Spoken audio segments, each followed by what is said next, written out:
Olá, meus amigos e amigas, o meu bom dia, o meu abraço a você. Hoje é terça-feira, 8 de julho de 2025. Amém? O tempo passa, isso é um fato e rápido, tá certo? Mateus 7, 21 é o nosso texto hoje. Diz assim a palavra de Deus: Nem todo aquele que me diz, Senhor, Senhor, entrará no reino dos céus, mas aquele que faz a vontade de meu Pai que estás nos céus. Amém? Vamos aqui aprender um pouco com esse texto. E o contexto desse texto, Jesus está falando sobre falsos profetas. Ele fala anteriormente sobre a questão, a necessidade de orar. E ele vai falar sobre os falsos profetas. E no versículo 15 ele diz que nós devemos nos acautelar dos falsos profetas, ou seja, ter cuidado. Cautela é cuidado, tá certo? Então vamos aqui meditar nesse texto para nossa alegria em Cristo, sermos abençoados pela palavra de Deus. O versículo 21 começa dizendo: Nem todo aquele que me diz Senhor, Senhor. Ora, nessa expressão nós podemos assim já começar a pensar, porque o contexto vem dizendo a cautelar dos falsos profetas. Então já podemos pensar que os falsos profetas, eles falam no nome de Jesus, usam o nome de Jesus, porque ele diz Senhor. O Senhor é Cristo, daquele que crê, tá certo? Então, o falso profeta, nós já podemos entender por essa expressão, nem todo aquele que me diz Senhor, Senhor. Então, o falso profeta fala no nome do Senhor, tá certo? Isso é que é o perigo, tá bom? Mas ele vai dizer assim, entrará no reino dos céus, ou seja, nem todo aquele que diz Senhor, Senhor, entrará no reino dos céus. Por que Jesus está dizendo isso? É porque a condição específica para se entrar no reino dos céus é crer que Jesus Cristo nasceu de carne e osso, viveu, foi cruz, pregou o evangelho da salvação, o evangelho é a boa nova de salvação, tá certo? Morreu na cruz pelo meu pecado, ressuscitou para me justificar, subiu aos céus e vai voltar. Então, nem todo que diz Senhor, Senhor entrará no reino dos céus. Porque a condição para entrar no reino dos céus é crer em Cristo como seu Senhor e como seu Salvador. Amém? João, no Evangelho de João, capítulo 14, vou ler aqui o versículo 1 e 2 que diz assim: Não se turbe o vosso coração, credes em Deus, credes também em mim. Na casa de meu Pai há muitas moradas, se não fosse assim eu vos teria dito, pois vou preparar-vos lugar. E seguindo nesse texto, quando chega no versículo 6, ele vai dizer que Jesus Cristo é o caminho, a verdade e a vida. Ele diz, eu sou o caminho, a verdade e a vida, quando chega no versículo 6 do capítulo 14 de João. E ninguém vai ao Pai senão por mim. Amém? Então, o falso profeta, ele fala em nome de Cristo, mas e ele faz outras coisas interessantes que eu vou dizer aqui para você ainda. O versículo 21 continua dizendo assim, mas aquele que faz a vontade de meu Pai. Qual é a vontade do Pai? A vontade do Pai é que todos sejam salvos. Como é que nós somos salvos? Já lhe disse, é crendo em Cristo exclusivamente. Não é em dogmas, filosofias, religiões, cristianismo progressista, qualquer coisa que você queira imaginar, não é em modismo, não é nisso, não é aquilo. É uma fé pura, genuína, simples em Cristo. Quando eu digo simples, não é simplória, é exclusiva em Cristo. Amém? Portanto, mas aquele que faz a vontade do meu Pai. Quem faz a vontade do Pai é quem crê em Cristo, porque Cristo veio para isso. Se você não crê, você não está fazendo a vontade do Pai. Amém? E essa fé, e como é que nós somos? Como é que nós fazemos a vontade do Pai? É crendo em Cristo exclusivamente. Amém? Então Jesus ele vai ensinar nesse contexto que nós devemos nos acautelar, devemos observar, porque eles vão falar em nome de Deus, tá certo? Em nome do Senhor, mas não fazem a vontade do Pai, porque não creem. Amém? Então o falso profeta, nós não devemos nos impressionar nem pelos seus vestimentos, nem pela sua riqueza, nem pelo que ele fala, nem pelo diz, nem pela religião dele que é grande, nem pelo templo dele que ele chama de igreja é bonito. Igreja somos nós, é o corpo de Cristo gerado por quem crê. Amém? Nós não devemos nos impressionar, tá certo? Olha, o versículo 22 do mesmo capítulo 7 diz assim: muitos me dirão naquele dia: Senhor, Senhor, não profetizamos em teu nome, e em teu nome não expulsamos demônio, e não realizamos muitas maravilhas? Olha, profetizou, expulsou demônio, fez maravilhas. Maravilha é um milagre extraordinário. É assim, eu vou exagerar aqui, é você não ter cabeça e alguém orar, a sua cabeça crescer. Eu exagerei, né? Mas extraordinário é estar morto há 4 dias e você orar e ressuscitar. É não ter um braço e você orar e o braço crescer. Então o falso profeta vai fazer isso. Mas, meu querido, olha, deixa eu dizer uma coisa aqui para você.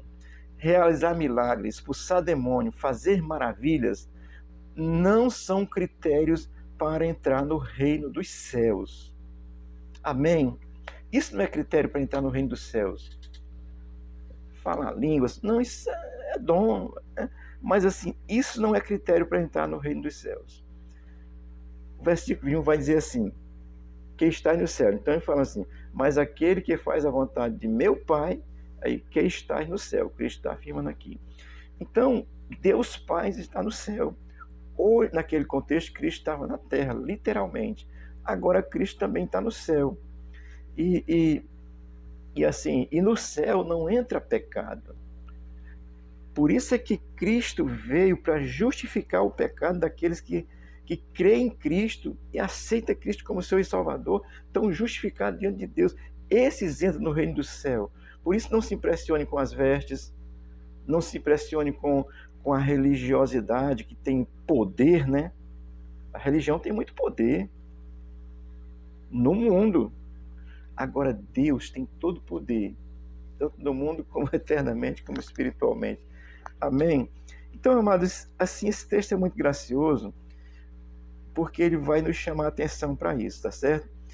O Deus Pai está no céu e hoje Cristo também está no céu. E no céu não entra pecado, só entram aqueles que pela fé em Cristo são justificados. O apóstolo Paulo vai dizer lá em Romanos, dizendo assim: sendo, pois, justificado pela fé, tende paz com Deus. Romanos 5:1. E ele fala dessa justificação ali, que todo ser humano só entra no reino de Deus, nos céus, quando é justificado pela fé em Cristo. Não é porque faz milagre, não é porque tem uma igreja grande, bonita, pula, salta, rodopia, não. Eu fico vendo umas coisas aí que eu vou dizer para você. É macumba evangélica, tá certo? Mas olha, amado, não se impressione com as vestes, né? As vestes são bonitas, de ouro, né? Os palácios de ouro, tá certo? Olhe, não se impressione com isso. Não se impressione com o poder religioso. Não se impressione com o que fazem, não, com o que falam, não. Olhe,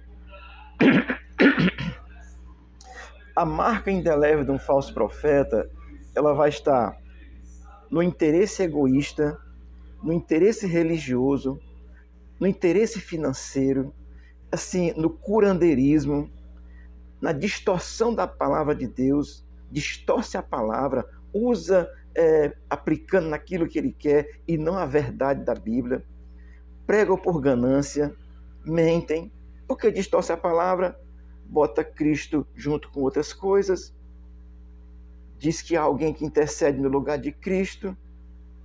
Entenda, você entende isso? Então são essas coisas.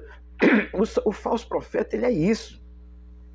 Ora, já venderam até pedaço do céu aí.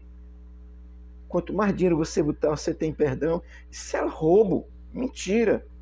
Você é perdoado por crer em Cristo. Você está no reino do céu por crer em Cristo. Amém? Então, assim, essa introduz elementos que não são bíblicos. Isso se chama sincretismo religioso, né? Reze por o santo fulano de tal, que você vai se dar bem. Bote uma pedra de sal. É a mesma coisa, gente. Bote uma fita, Nosso Senhor do Bonfim. E as macumbeiras lavam a escadaria da igreja no dia da Iemanjá. É tudo um engodo. A sua fé tem que estar em Cristo, exclusiva em Jesus Cristo. Amém? O que Cristo está ensinando é isso, tem falso profeta. E nós identificamos um falso profeta pelo seu egoísmo. Ele não está preocupado com os outros, não. Ele quer manter a sua religião, quer enricar, faz milagre. Milagre não é critério para entrar no reino dos céus, não, tá certo?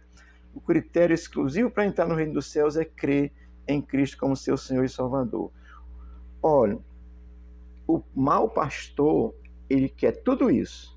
Ele faz qualquer artimanha para lhe ludibriar, para lhe enganar, dentro de uma religião, dentro de um conceito, sei lá, de curandeirismo, qualquer coisa, para lhe enganar, para distorcer a verdade. Deixa eu dizer isso aqui para você. Olha. O bom pastor, ele dá a vida pelas ovelhas. Ele se preocupa com o bem-estar das pessoas mesmo. Ele tem amor pelas pessoas, o bom pastor, que é Cristo, tá certo? Ele quer vê-las bem e salvas. Amém? Deixa eu ler aqui João 10, 11, 12, que diz assim: o ladrão vem apenas para roubar, matar e destruir. Eu vim para que tenham vida e tenham vida em abundância. A abundância é da graça de Deus. Os larápios ficam dizendo que é financeiro para lhe enganar. Financeiro você ganha até com desviando o verbo. O versículo 11 diz assim: eu sou o bom pastor dá a vida pelas ovelhas. Foi o que Cristo fez, dá a vida pelas ovelhas. Olha, querido, aqui na Igreja de Cristo, nós orientamos a questão do dízimo. Vou dizer aqui bem rapidinho para você, mas o dízimo é voluntário. Você se voluntaria para dar. Você não dá para ir para o céu, você dá porque você sabe que está no céu e pela consciência que você tem, você dá para ajudar o trabalho na terra. Amém? Você não é salvo porque dá, não. Você dá porque é salvo. Isso é diferente. E oferta também, tá certo? Isso aqui foi um paralelo, tá certo? O versículo 12 vai dizer assim: o assalariado não é o pastor, a quem as ovelhas pertencem. Assim, quando vê que o lobo vem, abandona as ovelhas e foge. Então o lobo ataca o rebanho e o dispersa. Aqui eu vou dizer assim que nesse caso o próprio pastor já é o lobo, disfarçado em pele de cordeiro, tá certo? Olha, isso é uma reflexão bem breve. Leia lá o contexto do versículo do capítulo 15, do capítulo 7 de Mateus, do versículo 15 até acho que o 23, e um pouco antes e um pouco depois, que você vai ser abençoado pela palavra de Deus. A vontade de Deus é que todos se salvem. E como é que nos salvamos? Crendo em Cristo como Senhor. Ninguém vai ao reino de Deus, vai ao Pai, a não ser pela fé exclusiva em Jesus Cristo. Isso é a fé salvífica, tá certo? Que os gananciosos não falam, não. Eles vão mentir.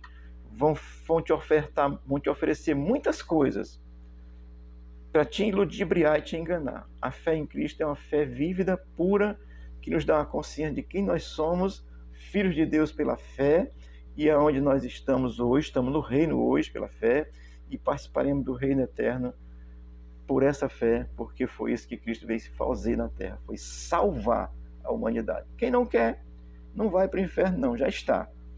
Leia lá João 3, Evangelho de João 3, 17 e 18. Deus te abençoe, que tu possa crer exclusivamente em Cristo Jesus e não ser enganado pelos falsos profetas, pelos falsos pregadores, pelos falsos líderes religiosos. Deus abençoe a tua vida, a tua casa, a minha casa também. Abençoe a nação brasileira. O Brasil está precisando de uma intervenção divina. Estou orando por isso. Sei que tem muita gente orando e Deus está agindo. Amém.